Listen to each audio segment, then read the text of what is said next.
My neighbor kept submitting noise complaints about my loud parties when I don't even own a stereo. Last night, she accidentally confessed to the landlord she's been late knowing my suspicious behavior for 6 months. I never thought my boring life would be mistaken for a criminal enterprise. But here we are for context. I'm a 28-year-old nurse who works night shifts. I live alone in a small apartment, own exactly 4 pieces of furniture, and my idea of excitement is falling asleep to British baking shows. I am possibly the quietest tenant in the building. The problem started 3 months ago when my landlord called about multiple noise complaints from my downstairs neighbor, Deborah. According to her, I was hosting wild parties with blasting music almost every weekend. I was genuinely confused. I work most weekends, and when I am home, I am usually recovering from 12-hour shifts.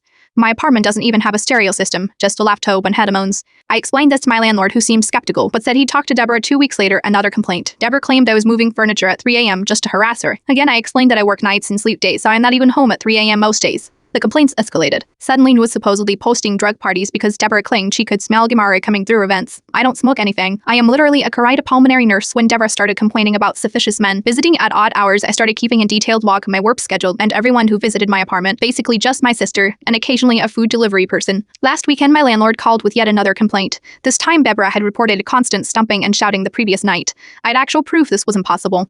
I'd been on a camping trip with my sister 2 hours away from the apartment with TR Tamp photos. My landlord finally seemed convinced something was off. But Deborah intensified her campaign. She started leaving passive-aggressive notes on my door about respecting neighbors and keeping criminal activities private. The breaking point came last night. I arrived home from my shift at 8 a.m. to find Deborah cornering my landlord in the hallway. She was waving a thick binder labeled Apartment 3BE Biddens and demanding he evict me immediately. I've been got everything for 6 months, she was saying loudly. The suspicious comings and goings, the coded knocks on her door, her weird sleep schedule. She's clearly running some kind of operation. Neither of them had noticed me frozen by the stairwell. I watched as my landlord took the binder and opened it. Deborah, he said slowly. These are just calendar entries of when her lights turn on and off and photographs of her bringing in groceries. Keep going, Deborah insisted. Page 42 shows her suspicious behavior pattern. She's gone all night and sleeps during the day. Normal people don't live like that. My landlord looked increasingly uncomfortable. Deborah, she works night shifts at Manual Hospital. She's a nurse. That's just her cover story. I finally cleared my throat, causing them both to turn. Actually, it's my actual job, you know, the one where I help save lives when most people are sleeping. Deborah went pale, then red, then grabbed for her binder. My landlord held it away from her. I think I need to review this concerning documentation. This behavior borders on harassment and stalking. This morning, my landlord called to apologize profusely, apparently. Deborah's binder contained over 200 pages of evidence, including logs of my bathroom light usage,